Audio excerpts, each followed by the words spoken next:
Hello student, standard 6, subject maths, chapter 7, fractions. Open your textbook, page number 149. Comparing unlike fractions. हमने like fractions देख लिया है, अब है अनलाइक फ्रैक्शंस. आपको पता है अनलाइक फ्रैक्शंस किसे कहते हैं? जिसका डेनोमीटर डिफरेंट है उससे. Two fractions are unlike if they have different denominators. For example 1/3 and 1/5 are unlike fractions है क्योंकि इसके डेनोमीटर है वो डिफरेंट है. So are 2/3 and 3/5. Unlike fractions with the same numerator. यहाँ पे अनलाइक फ्रैक्शंस दिए हैं जिसके नंबरेटर है वो सेम है. मतलब देखो, consider a pair of unlike fractions 1/3 and 1/5. इसके नंबरेटर सेम है बट डेनोमीटर चेंज है. In which the numerator is the same, which is greater. ये दोनों में से कौन सा बड़ा है, 1/3 और 1/5. So in 1/3 we divided the whole into 3 equal parts and take 1. देखो यहाँ पे 3 equals parts किए हैं. In 1/5 we divide the whole into 5 equal parts and take 1. यहाँ पे 5 equal parts किए और 1 लिया है, उसमें से एडिट किया है. Note that in 1/3 the whole is divided into a smaller number of parts than in 1/5. The equal part that we get in 1/3 is therefore larger than the equal parts we get in 1/5. यहाँ पे आपको देख के पता चलता है कि कौन सा बड़ा है. Okay, since in both cases we take the same number of parts, the portion of the wall showing 1/3 is larger than 1/3 is larger than the portion showing 1/5. मतलब कौन सा बड़ा है ये दोनों में से? हम 1/3 greater than 1/5. In the same way, we can say 2/3 and 2/5. 2/3, 2/5. In this case, the situation is the same as in the case above. पहले के जैसे ही सिचुएशन है, except that the common numerator is 2, not 1. यहाँ पे common numerator है 1. The whole is divided into a larger number of parts, equal parts for 2/5 than for 2/3. Therefore, each equal parts of the whole in case of 2/3 is larger than that in case of 2/5. यहाँ पे कौन सा बड़ा हुआ? 2/3. Therefore, the portion of the whole for showing 2/3 is larger than the portion showing 2/5 and 2/3 greater than 2/5. अब कैसे पता चलेगा? So we can see from the above example that if the numerator is the same in the two fractions. याद रखना है हमें, अगर numerator है वो फ्रैक्शंस में, 2 फ्रैक्शंस है उसमें सेम है, the fraction with the smaller denominator is greater of the 2. Numerator same है तो हमें अब क्या देखना है? डेनोमीटर देखना है. जिसका डेनोमीटर छोटा है, जिसका डेनोमीटर स्मॉल है, वो बड़ा होगा. ठीक है, देखो अब यहाँ पे 2/3 है और 2/5 है, नंबरेटर सेम है, तो अब हम क्या देखेंगे? डेनोमीटर देखेंगे. डेनोमीटर जिसका स्मॉल है वो बड़ा होगा फ्रैक्शन. सो यहाँ पे 3 और 5 डेनोमीटर है, तो किसका छोटा है? स्मॉल किसका है? 3 स्मॉल है. सो कौन सा बड़ा होगा? 2/3. Okay, if the numerator is the same in two fractions, the fractions with the smaller denominator is greater of the 2. okay, thus 1/8 greater than 1/10, क्योंकि यहाँ पे 8 छोटा है इसलिए. 3/5, 3/7, 5 छोटा है इसलिए 5 डेनोमीटर 5 स्मॉल है इसलिए ग्रेटर देन कौन सा है? 3/5.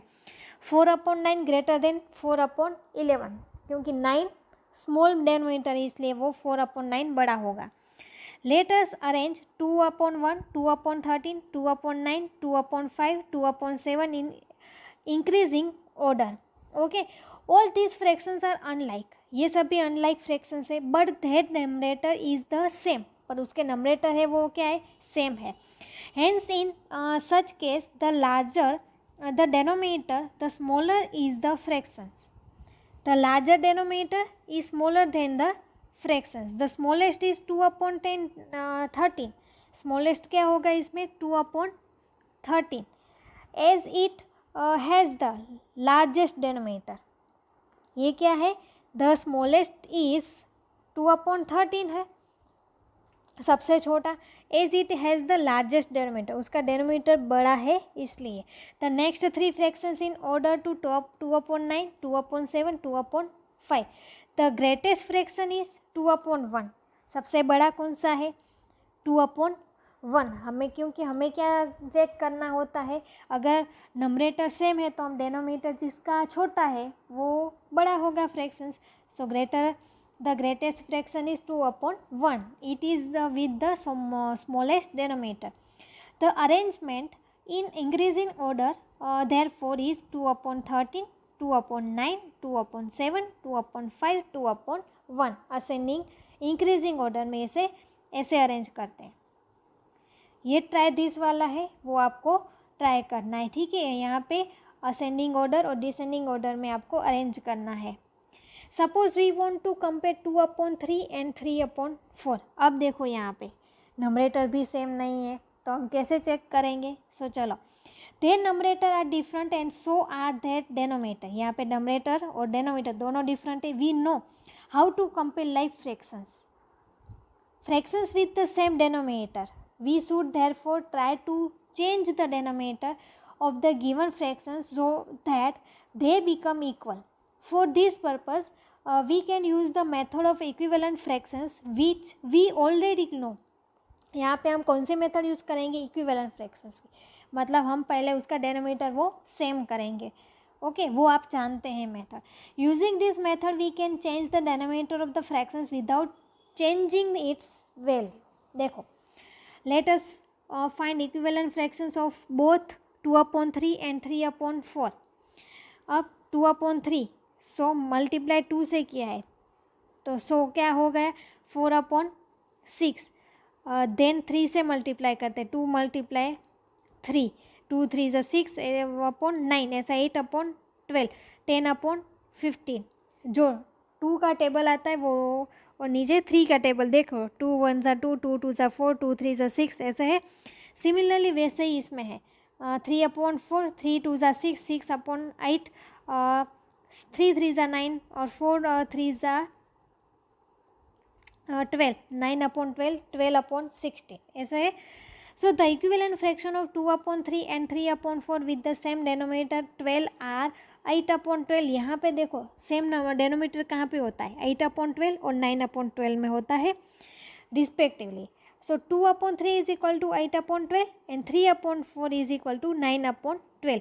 अब देखो 8/12 और 9/12 उसमें से कौन सा बड़ा है? 9/12 बड़ा है। 9/12 ग्रेटर देन 8/12, तो 9/12 है वो क्या है? 3/4।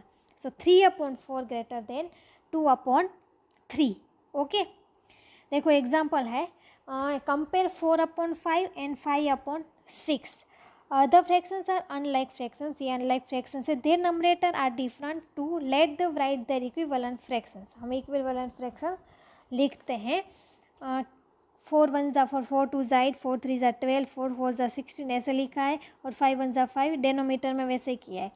सो मतलब 2 से मल्टीप्लाई किया है, देन 3 से, देन 4 से, देन 5 से, ऐसे किया है। तो 8/10, 12/15, 16/20, 20/25, 24/30, 28/35, वैसे ही 5/6 का किया है। 5/6 को पहले 2 से मल्टीप्लाई किया है, देन 3 से, देन 4 से, देन 5 से, ऐसे। तो क्या आता है? 10/12, 15/18, 20/24, 25/30, 30/36। अब देखो यहाँ पे दोनों में से डेनोमीटर किसका सेम होता है? 24/30 और 25/30 का होता है।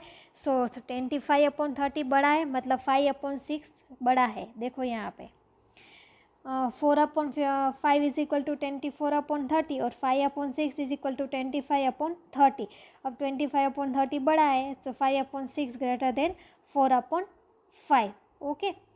उसके बाद देखो compare 5/6 and 13/50। The fractions are unlike, ये अनलाइक फ्रैक्शंस है। We should first get their equivalent fractions with the numerator which is a common multiply of 6 and 15। Common multiply 6 and 15। So देखो 6 × 5 = 30 होता है और 15 × 2 = 30 होता है। मतलब हम डेनोमीटर अब सेम करते हैं। सो 6 5 ज़ा किया तो नमरेटर को भी हम 5 से ही मल्टीप्लाई करेंगे। 5 5 ज़ा 25 और 6 5 ज़ा 30। देन यहाँ पे नमरेटर डेनोमीटर 30 आया तो हमें 15 को किससे मल्टीप्लाई करेंगे, तो डेनोमीटर 30 आएगा 2 से मल्टीप्लाई करेंगे। सो 13 2 ज़ा और 15 2 ज़ा, 13 2 ज़ा 26 और 15 2 ज़ा 30। अब देखो 25/30 और 26/30, तो 26/30 बड़ा है। सो मतलब 26/30 इज इक्वल टू क्या है, 13/15। So 13/15 greater than 5/6। Why LCM क्यों लिया, the product of 6 and 15 is 90। उसका प्रोडक्ट है वो 90 है। Obviously 90 is also a common multiply of 6 and 15। We may use 19 instead of 30। It will not be wrong, ये wrong नहीं है, but we know that it is easier and more convenient to work with smaller numbers. So the common multiply that we take is as small as possible. This is why the LCM of the denominator of the fractions is preferred as a common denominator. Okay, so समझ में आ गया ना, पहले denominator same किया उसके बाद हमने compare किया। ओके, समझ में आ गया। Thank you.